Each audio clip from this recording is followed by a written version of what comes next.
¿Qué tal? ¿Cómo están? Muy buenos días, tardes, noches, según la hora que ustedes vayan a ver este video, pues los estoy grabando para acompañarles, aunque sea de manera virtual, en esta sesión del viernes. Eh, lo importante que vamos a ver, que deberíamos ver o estar viendo el viernes, toda vez que ustedes hayan concluido con la actividad del día, del día sábado anterior, que era la actividad 3. Todavía nos queda la actividad de la unidad 1, la actividad 4. Ahorita les voy a explicar rápidamente en qué consiste la actividad 4 y posteriormente vamos a pasar a la siguiente unidad para también explicar las siguientes actividades. Tengan en cuenta que muy probablemente nos veamos el sábado en la mañana. Hasta este momento, que son las 11 de la noche aproximadamente del jueves, que es el hora que estoy grabando esto, no se me ha comunicado por parte de la dirección de la coordinación que vayamos a tener la sesión presencial en el aula donde estábamos, porque no me han confirmado si el equipo va a estar disponible, si vamos a tener las facilidades, este, las facilidades para realizar pues, nuestra sesión del sábado. A mí me gustaría que la del sábado, sinceramente, sea presencial, pues para poder afinar detalles. Eh, realmente esta grabación pues es una forma de subsanar la situación, ¿no? De tal manera que espero que les sea de utilidad. Por favor, algunos de ustedes tienen WhatsApp, pueden mandarme un mensaje si hay más dudas. Así que por lo menos espero que el sábado por la mañana, a partir de las 8, nos podamos ver allá en el local. En caso contrario, yo espero que nos avisen oportunamente, pues también para acordar nuestra sesión de manera virtual. ¿Ok? Entonces vamos a pasar a checar este, la actividad 4, en este caso. Ustedes pueden ver la actividad 4, ¿verdad? Se refiere a políticas educativas y neoliberalismo en México. ¿Por qué vamos a ver este tema? Ya en la sesión anterior, en las actividades anteriores, pues tratamos acerca de la naturaleza y las problemáticas educativas a nivel global y cómo esto ha impactado a la educación en nuestro país. ¿Por qué es importante? Pues porque de alguna manera esto justifica, ¿verdad? De alguna manera esto, este, eh, más que nada, le da la base, nos da la base, las bases, la fundamentación del por qué es importante hacer la evaluación de las instituciones y certificar o acreditar la calidad de los programas educativos. En esta actividad 4, ustedes pueden ver, pues realmente también es una actividad de reflexión porque se refiere a cómo fue, y esto es algo interesante porque tiene que ver con lo que ha sucedido en México a partir de 2018 y lo que pasaba antes de 2018. Para aquellos que dicen que no se escribía nada sobre el neoliberalismo y su efecto en nuestro país, pues aquí precisamente en esta obra que vamos a revisar, que les voy a pedir que ustedes revisen, pues nos menciona cómo el neoliberalismo afectó a la educación en México, de acuerdo con este autor que les vamos a recomendar. Dice así en la introducción: durante los últimos 25 años, los gobiernos mexicanos han puesto en práctica una serie de políticas educativas tendientes a superar los enormes rezagos que en esta materia padece una parte importante de la población. También se ha tratado de cumplir con la expectativa de transformar la educación para contribuir al bienestar del país y ser un instrumento de justicia social. Durante este periodo, los esfuerzos se han enfocado a mejorar la calidad de la enseñanza impartida, reducir los niveles de inequidad y procurar la coordinación del sistema educativo. En este apartado se hace un análisis de las políticas educativas planteadas por las 4 últimas administraciones en México que han gobernado el país, y también se ha incluido 2 de las reformas más recientes de la educación básica. Aquí hago un paréntesis porque pues realmente educación básica, ¿por qué lo abordamos? Pues es donde más se ha evidenciado pues los impactos de la política, en la política educativa de esta ideología, ¿no? El neoliberalismo. Dice, la conclusión es que dichas políticas y reformas no han logrado superar las desventajas en materia educativa. Padece casi un tercio de la, en materia educativa padece casi un tercio de la población. La calidad del sistema es aún insatisfactoria y persisten niveles de inequidad muy considerables y la coordinación es ineficiente. En ese sentido, las políticas neoliberales en educación mostraron su inefectividad para cambiar el estado de cosas imperantes desde hace un cuarto de siglo. Para aquellos que dicen que no se criticaba el neoliberalismo, aquí hay una evidencia de ello. Hay un material que le estamos recomendando que se denomina Políticas Educativas y Neoliberalismo en México, de 1982 a 2006, que es más o menos lo que el Alcántara escribió, que es el autor. ¿Qué es lo que se va a hacer? Pues en sus equipos de trabajo, elaborar un cuadro comparativo de al menos 4 conclusiones que se deriven del enlace de la lectura anterior con el material de Brunner, el que revisamos, del cual ustedes hicieron una presentación sobre los impactos de la globalización en la educación en México. En este caso, vamos a compararlo con lo que dice Alcántara en su texto Políticas Educativas y Neoliberalismo. Pueden ustedes subir el documento, el archivo, o mandar una liga para poder revisar la información de su evidencia, ¿no? Recuerden poner el nombre de la actividad y del cursante, el apellido, su nombre, y aquí en la liga que ustedes ven, les debe de llevar directamente a la lectura, ¿no? Vamos a ver si nos lo proyecta. Aquí está.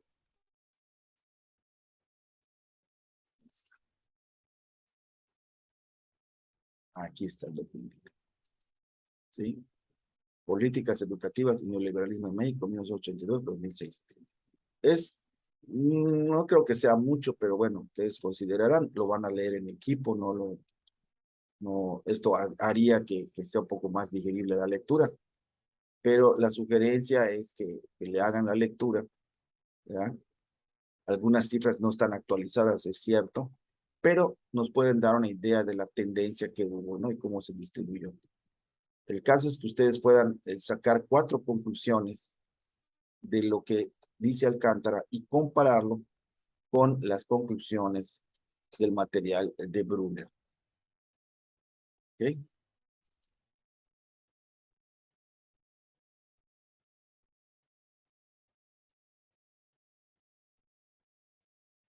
Posteriormente, vamos a revisar el material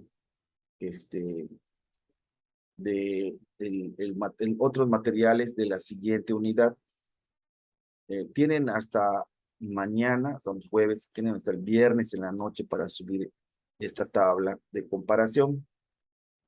A su vez, sugiero, ¿verdad? Que puedan, que se pueda avanzar, ¿sí? Mi sugerencia es que ustedes avancen en el curso para que el sábado pues tengamos también material para trabajar, ¿sí? Pasamos de la unidad 1 con la actividad 4, pues estaríamos cerrando la unidad 1.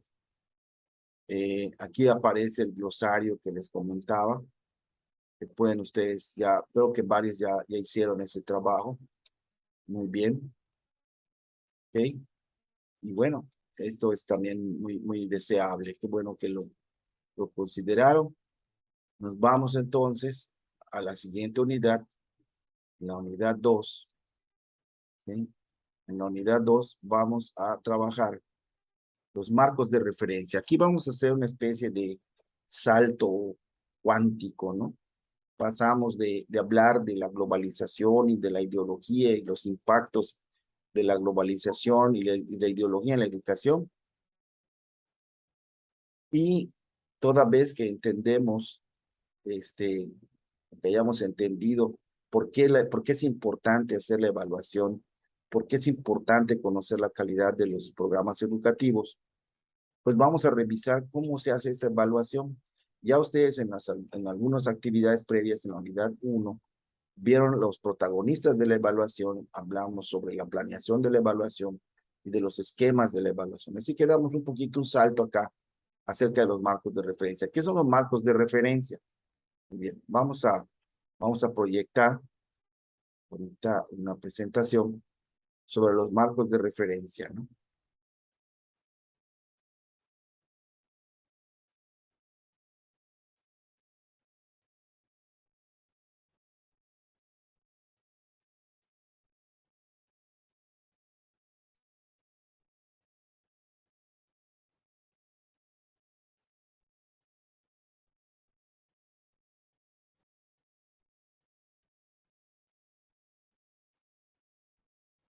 ¿Qué son los marcos de referencia de la evaluación? Bueno, ya vimos que la evaluación educativa pues trata de reflejar, visualizar pues todos los logros de los objetivos previamente establecidos y las metas que se procuran para la evaluación, ¿no? También hablamos de que la evaluación educativa permite conocer las necesidades del sistema educativo. La evaluación educativa, como ya ustedes lo habrán revisado, habrán ustedes revisado lo que dicen los autores, pues tiene muchas facetas, ¿no?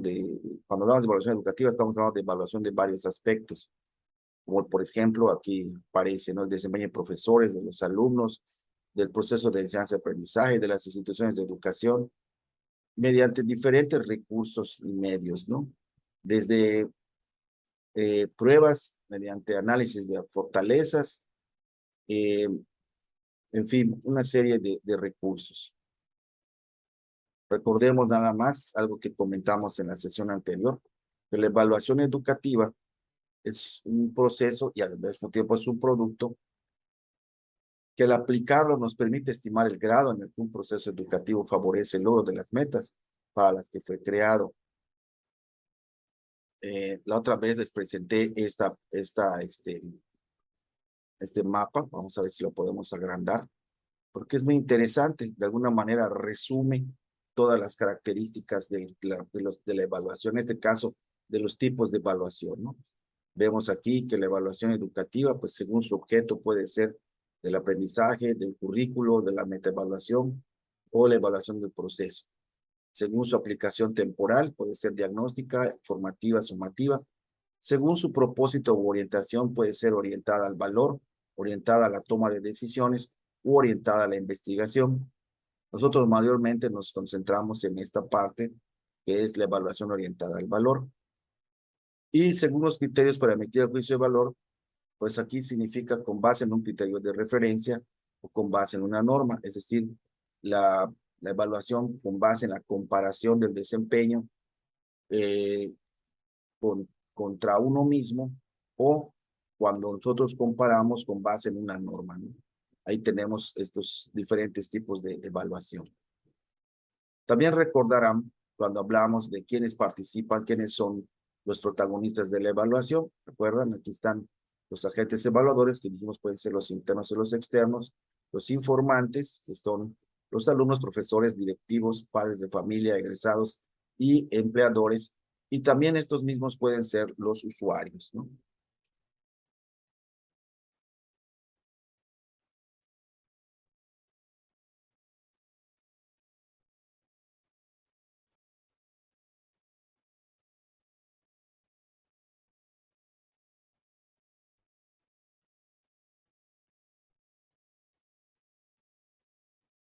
Aquí esta lámina lo único que trata de ejemplificar, más bien sí, de expresar, es que, como les comenté en algún momento, la evaluación es un objeto de estudio, pero también puede ser objeto de investigación. Hay evaluación investigativa y hay investigación evaluativa. En ese sentido, la investigación evaluativa es un método para recabar información mediante entrevistas, cuestionarios, test de conocimientos y destrezas, inventarios de actitudes, observación, análisis de contenido ¿sí? Vamos a agrandarlo un poquito. Y análisis de documentos, registros de expedientes y examen con evidencias físicas. Y la evaluación en términos más prácticos también puede ser, como ya hemos mencionado, para el uso para la toma de decisiones, para responder a cuestiones derivadas de un programa, para comparar los referentes con los juicios, etcétera, ¿no? Hay una serie de elementos que nos permiten establecer la diferencia entre una evaluación investigativa con una investigación evaluativa. Soy así medio. Entonces, porque a veces me preguntan, bueno, ¿la investigación es una forma de evaluar? Sí. Y la evaluación es una forma de investigar también. Solo que hay una diferencia, ¿no? La evaluación per se busca respuestas para tomar decisiones, mientras que la investigación evaluativa busca descubrir nuevos conocimientos, busca de establecer, evaluar situaciones que no se conocen. Produce conocimiento, el investigador formula sus propias hipótesis, se publican los resultados de manera abierta, mientras que en la evaluación investigativa, los resultados son reservados para las personas interesadas. En el caso de la investigación evaluativa, la investigación queda bajo el control del investigador. Nada más es una definición, una especificación del concepto, ¿no? Y bueno, un poquito también de análisis crítico. Aquí hablan de los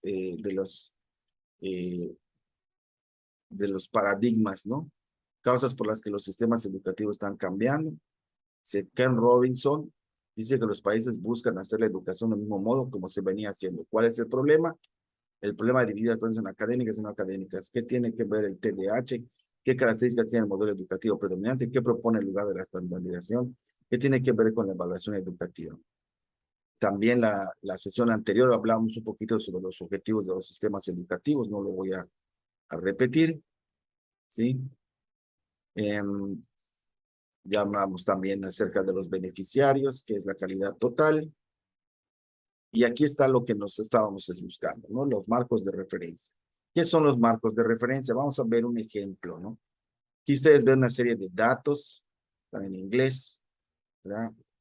Average flow quiere decir promedio del nivel, el nivel promedio se refiere al agua. Dice el promedio del nivel del agua es en verano, en invierno, más baja, la más alta, por años, en 1921, 1965. Aquí viene ya en español, el salto del Rin es una especie de un río, ¿no? Anchura del salto, pues es la altura de la anchura, perdón, de una caída. El salto es una cascada, ¿no? La profundidad. Bueno, aquí hay una serie de datos, ¿no? Podríamos ponerlos, aquí están en inglés, aquí están en español, con números, aquí hay unos que están en chino que no alcanzamos a ver. ¿Y esto qué nos ejemplifica? En cuestiones de la evaluación, en cualquier caso, la posición que toma el evaluador le da una perspectiva particular que determina en gran medida los resultados por obtener un proceso de evaluación. En otras palabras, depende de cómo yo vea o desde donde yo vea la realidad, es la interpretación que le voy a dar, ¿no? Y eso es muy importante y es muy determinante porque es la conclusión que el evaluador va a dar acerca del valor o el mérito de un atributo que esté evaluando. Esto que vemos es lo mismo que lo que está aquí. ¿Okay? ¿Qué significa? Pues si me lo muestran así, pues yo pues oye, qué padre, qué bonito lugar, ¿no?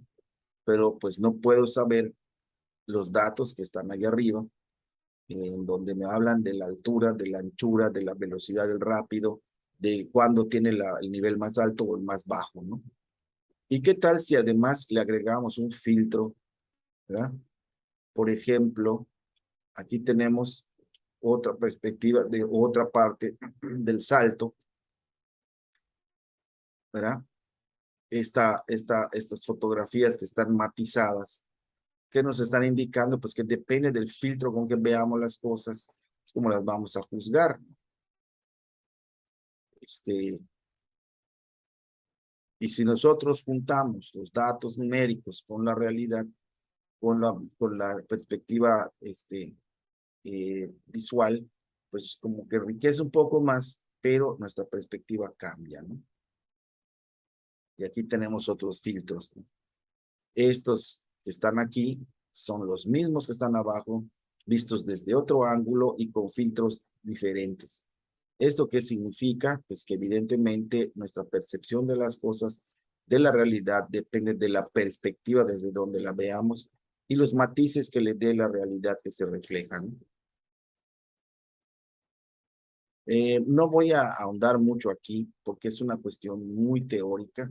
Solamente basta decir, y si ustedes quieren revisar, ahí están la presentación. Son los diferentes, vamos a llamarle fundamentos teóricos de la evaluación, enfoques de la evaluación, ¿no? El enfoque teórico contra el enfoque empirista, el enfoque atomista contra el enfoque holista, el enfoque objetivista contra el subjetivista, el cuantitativo contra el cualitativo. Estos enfoques se comparan, se contrastan, se confrontan y nos dan una serie de elementos que nos permiten entender por qué hay diferencias en una evaluación, de una evaluación u otra, dependiendo de la perspectiva, ¿no? Por ejemplo, nada más para que, como les dije, no voy a entrar en detalles. Cuando una evaluación se basa en una teoría, dice, los evaluadores que hacen los estudios con una base o varias teorías, marcan la pauta sobre cómo plantear las preguntas de evaluación, cómo construir los instrumentos, cómo procesar los datos para obtener conclusiones. El enfoque empirista, los evaluadores que diseñan sus estudios de manera empírica sin sustento teórico alguno. El término empirismo se refiere a la postura filosófica que parte de la suposición de que todo el conocimiento proviene de la experiencia y por consiguiente el conocimiento empírico es reproducible, observable, concreto. Y con esta idea el evaluador simplemente se compenetra con aquello que desea evaluar y colectar los datos para analizar. Y así podemos hablar de la holística, donde pone el énfasis en total del objeto, la visión global del objeto por estudiar, y parte del supuesto de que un fenómeno complejo no puede entenderse solo por el análisis de sus partes, sino que hay que verlo desde desde todo en su conjunto y tener una comprensión de todo en integral, ¿no? De tal manera que la frase de que todo es más que la suma de las partes se aplica, ¿no? El enfoque atomista se enfoca en estudiar por separado las partes de un sistema complejo. Atomista viene de análisis, viene de la de separación, ¿no? La evaluación atomista denomina al elementarista parte de la premisa de que un fenómeno se entiende mejor por medio del análisis de las partes que lo constituyen y que en realidad es demasiado compleja para entenderla integralmente de manera simultánea. Y entonces ahí hay una serie de combinaciones, ¿no? De confrontaciones en los diversos enfoques. ¿Por qué existen estas confrontaciones? Bueno, precisamente porque las realidades que nosotros observamos, pues pueden tener estas combinaciones, ¿no? Estos gráficos que ustedes ven aquí, pues habla de cómo se pueden combinar estos enfoques en la realidad, ¿no? La atomista, la empírica, ¿no? La holista, la atomista, y así, ¿no? Hay otro concepto que ustedes manejaron ahí que es la metaevaluación, que es cómo analizamos la evaluación. Para realizar esta evaluación de la evaluación, tenemos que considerar 4 criterios. Es decir, para decir que una evaluación es buena, útil, confiable, válida, debe cumplir con 4 criterios, ¿verdad?, que aparecen aquí en su pantalla, ¿no? El criterio de confiabilidad, de factibilidad, es decir, que se pueda realizar, que se pueda publicar, que se pueda expresar. que cumpla una función favorable a la política educativa y que sea económica en términos de costos, que tenga, que se pueda hacer económica. Ese es el criterio de factibilidad de la meta evaluación. También el otro criterio es el de precisión, en donde las preguntas sean claras, los resultados y los instrumentos tengan o contengan o posean confiabilidad y validez en los datos y, y que se puedan hacer inferencias correctas con las conclusiones obtenidas. Otro criterio es el de utilidad, en donde la metaevaluación presenta o se puede presentar como un informe pertinente, oportuno y en contextos determinados. Y finalmente está el criterio ético. El criterio ético de la metaevaluación para analizar una evaluación es que ésta cumpla con las normas legales, cumpla con los códigos éticos de secrecía, de moderación y el respeto a los derechos humanos. Por ejemplo, nada más para que tengan una idea, en ciertos resultados de evaluación que se solían hacer hace unos años, hasta hoy, se publicaban los nombres de las personas con sus calificaciones, se ponían al público, ¿no? Entonces, ahí realmente estamos violentando los derechos de los usuarios porque estamos detallando sus datos personales o sus datos que son sus calificaciones, son sus datos, no autorización. ¿Qué es lo que se hace muchas veces? Bueno, se utilizan claves o códigos como las matrículas para no publicar los nombres. Y eso pues ya de alguna manera favorece el respeto a los derechos humanos, ¿no? Los criterios para evaluar la evaluación educativa, ¿no? Las normas para conocer la verdad, la capacidad de emitir juicios o discernimientos, la capacidad para clasificar o relacionar las cosas, establecer principios, normas, reglas y pautas, y a partir de dichos criterios, establecer indicadores, estándares y parámetros. La evaluación es un valor amplio general que considera importante como característica del objeto en cuestión. Como ya lo mencionamos, los criterios de precisión, los criterios de utilidad, ¿no? Otro concepto importante es factibilidad. Son aquellos que pretenden asegurar que una evaluación es realista, prudente y financieramente viable. Y bueno, yo les voy a invitar a que revisen esta presentación. Está en su plataforma, no voy a ahondar más aquí para no alargar demasiado esta grabación y pierdan ustedes el hilo, ¿no? En fin, son características, cualidades que debe tener la evaluación, ¿no? No, por favor, no vayan a hacer esta tarea, es parte de la presentación, pero no vamos a hacer esta ahorita. ¿Ok? Vamos a revisar.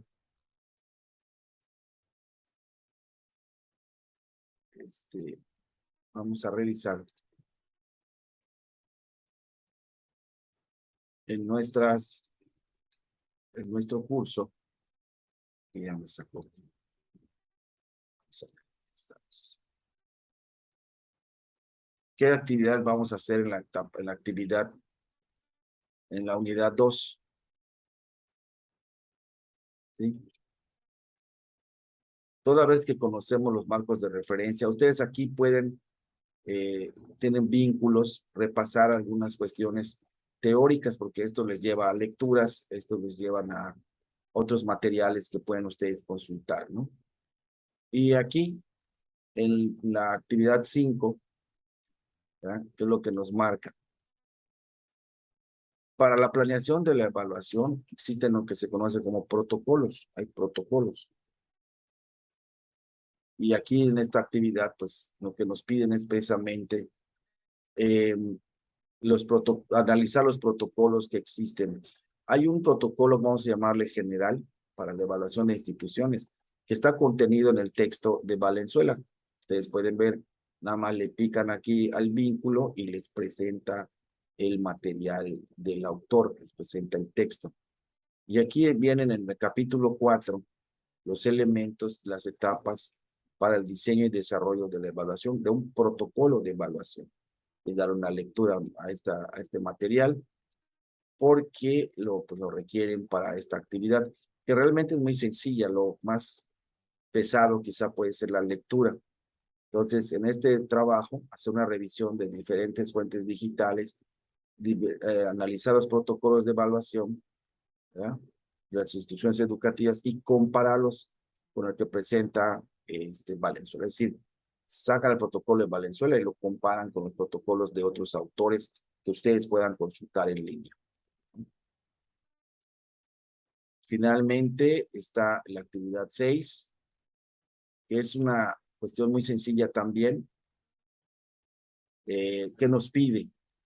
En cualquier disciplina, la aproximación histórica suele ser una vía fundamental para comprender su concepción, estatus, funciones, ámbitos, etc.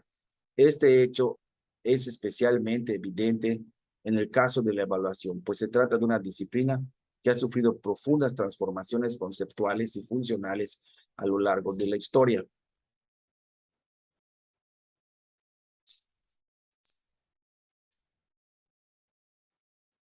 Y sobre todo a lo largo del siglo XX, en el que principalmente ubicamos nuestro análisis. En ese sentido, la aproximación diacrónica del concepto resulta imprescindible. ¿Qué es lo que van a hacer en este caso? Pues en equipos de trabajo, en sus equipos, ¿verdad? Van a elaborar una línea del tiempo. Pueden usar cualquier otro recurso audiovisual que no sea PowerPoint, pueden usar Canva, pueden usar Genially. ¿Qué van a usar como fuente de información? Pues el material de escudero que está aquí. Le dan al vínculo, les lleva el material. Hay que darle una lectura a este material y a partir de ahí elaborar su línea del tiempo. ¿Sí? También tenemos otra lectura acá. Se llama Orígenes y Vertientes.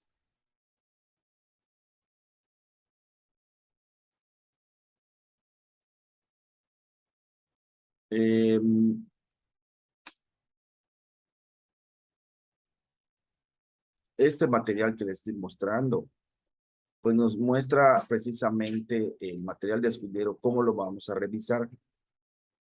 Esto es importante porque, y por favor, no quiero confusiones. Vamos a pedir a los diferentes equipos que se organicen para que unos trabajen con esta parte que es el tema 1, los precedentes antes de los tests y de la medición, que es de la página 12 a la 14.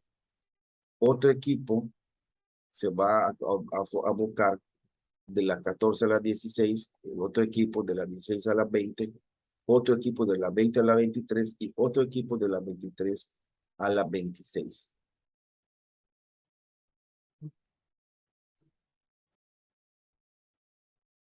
No van a sacar fotocopias, por favor, esto no lo van a hacer. Solamente es por cuestiones del análisis, ¿no? Vamos a ver cómo estamos con lo de los equipos, porque sí es importante que podamos organizarnos en esos equipos, ¿no? Vamos a ver.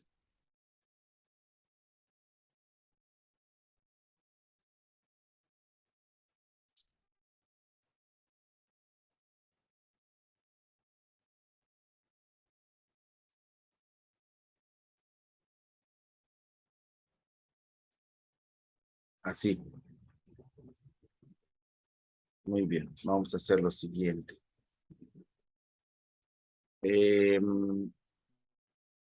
Los Arquis van a ser el equipo 1. Los Masters van a ser el equipo 2. El Chile Morrón sería el equipo 3. Las chicas superpoderosas serán el equipo 4. Nuevamente les repito, los Arquis van a ser el equipo 1. Los Masters van a ser el equipo 2. El Chile Morón va a ser el equipo 3. ¿Sí? Y las chicas superpoderosas el equipo 4. ¿Qué significa esto? Bueno, lo que acabamos de decir, lo que acabamos de mencionar.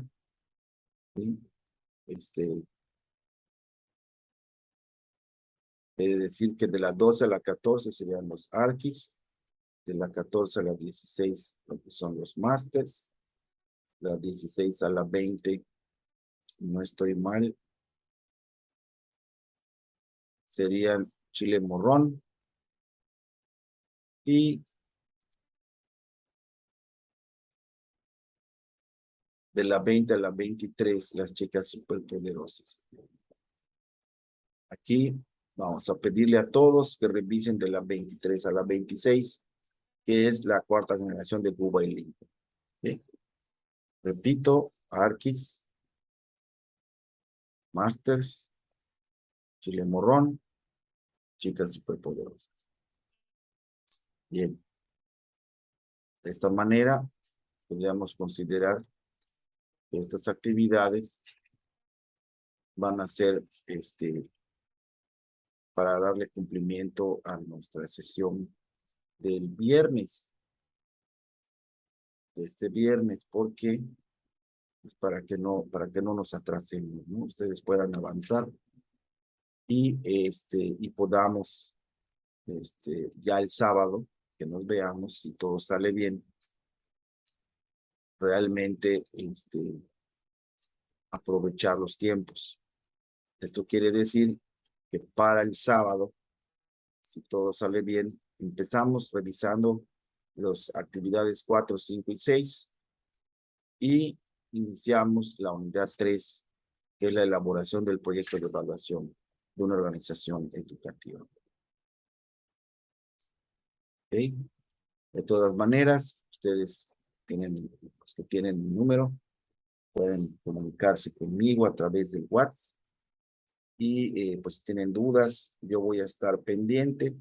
Lamentablemente, como lo saben ustedes, no voy a poder estar el viernes, pero les voy a dejar las grabaciones y si tienen algún problema durante el viernes, pueden mandar un mensaje.